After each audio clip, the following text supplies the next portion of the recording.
అది world renowned company. కనీసం వాళ్ళ సమస్యలు పరిష్కరించేదానికి గత ముఖ్యమంత్రి గారు కానీ ఇండస్ట్రీస్ మంత్రి కానీ కలవలేదు. నేను మంత్రి అయిన తర్వాత ఐటీ వాళ్ళతో మీటింగ్ పెట్టాను. వాళ్ళు కూడా చెప్పారు కదా మీటింగ్లో, ఫస్ట్ టైం గత 5 సంవత్సరాలు ఫస్ట్ టైం ఐటీ ఇండస్ట్రీతో మీటింగ్ పెట్టేది మీరు ఒక్కరే అని. ప్రజలు కూడా ఆలోచించాలి. ఈరోజు గుజరాత్లో 5వ సారి బీజేపీ ప్రభుత్వం ఏర్పడింది గుజరాత్లో. దానివల్ల మీరు చూస్తే గుజరాత్ ఏమో స్పీడ్గా అభివృద్ధి కార్యక్రమాలు ముందరికెళ్తుంది.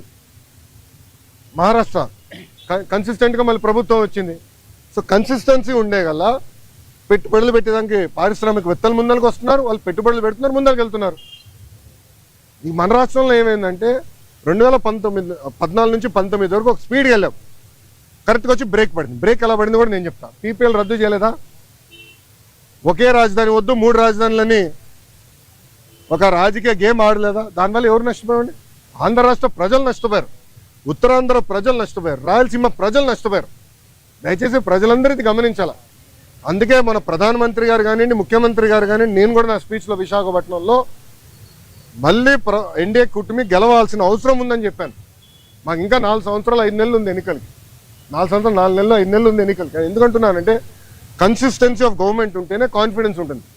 దావాస్లో చాలా మంది నన్ను అడిగిన ఒక ప్రశ్న ఏంటి తెలుసా? మీరు బాగున్నారు, చంద్రబాబు నాయుడు గారు మేము నమ్ముతాం, కానీ జగన్మోహన్ రెడ్డి అనే వ్యక్తి గెలవడానికి గ్యారంటీ మీరు ఇస్తారా అని అడిగారు.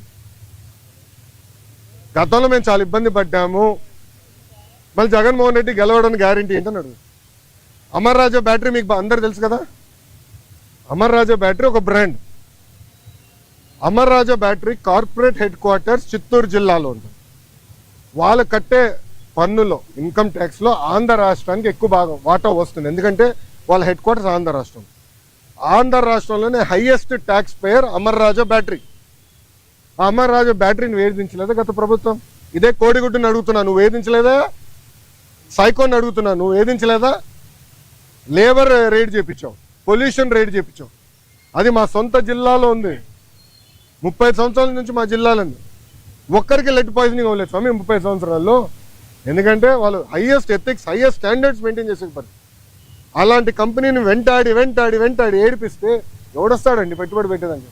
ప్రజలు కూడా గమనించాలండి, ప్రజలు సీరియస్గా ఆలోచించాలి. ఎందుకంటే ఈరోజు ఒక్కొక్క పారిశ్రామికవేత్తను ఒప్పించేదానికి ఎంత కష్టపడాల్సి వస్తుంది మాకు.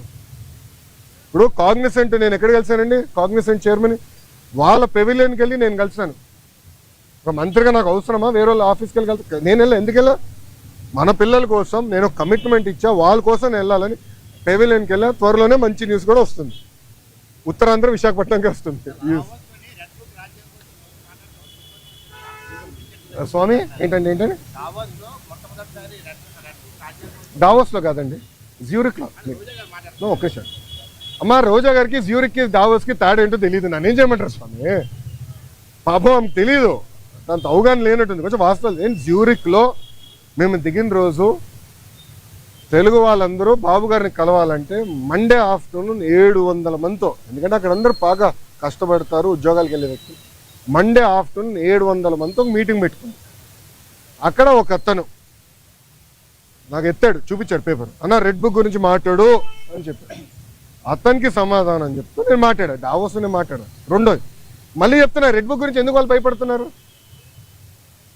రెడ్ బుక్లో విశాఖపట్నంలో చెప్పా, విజయనగరంలో ముగింపు సభలో కూడా చెప్పా. రెడ్ బుక్లో నేనేం చెప్పా? ఏ అధికారులు నాయకులు చట్టాన్ని ఉల్లంఘించి ప్రజల్ని, తెలుగుదేశం పార్టీ కార్యకర్తలు ఇబ్బంది పెట్టారో వాళ్ళని నేను వదిలిపెట్టను అన్నా. ఎందుకు భయపడుతున్నారు స్వామి?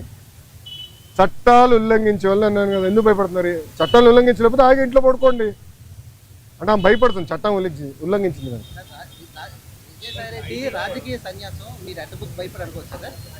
అది ఆయన నడితే బాగుంటుంది కదా సార్, నాకేం తెలుసు. నేను చట్టాన్ని ఉల్లంఘించే వాళ్ళని ఇబ్బంది పెడతాను. నేను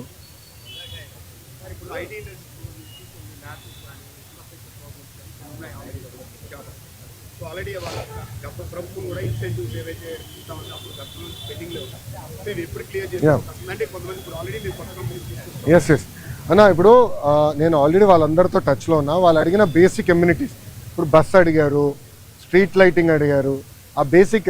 దాని తర్వాత రాత్రి మన మొబైల్ పోలీస్ యూనిట్ ఉంటే బాగుంటుంది అన్నారు. అవన్నీ మనం ఏర్పాటు చేసాం. ఇన్సెంటివ్స్ విషయంలో కూడా నేను కేశవాన్తో మాట్లాడి త్వరలోనే అది రిలీజ్ చేస్తాను, నాకు సందేహం లేదు.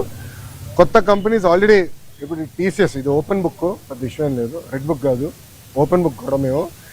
గ్రేనంటే చాలా స్పష్టంగా వాళ్ళు ఆల్రెడీ భూముల కోసం కూడా వెతుకుతున్నారు. త్వరలోనే భూములు కేటాయించి వాళ్ళ క్యాంపస్ కూడా ప్రారంభించబోతున్నారు. ఈ లోపల టెంపరీగా వేరే బిల్డింగ్స్ కూడా ఏర్పాటు చేస్తాం.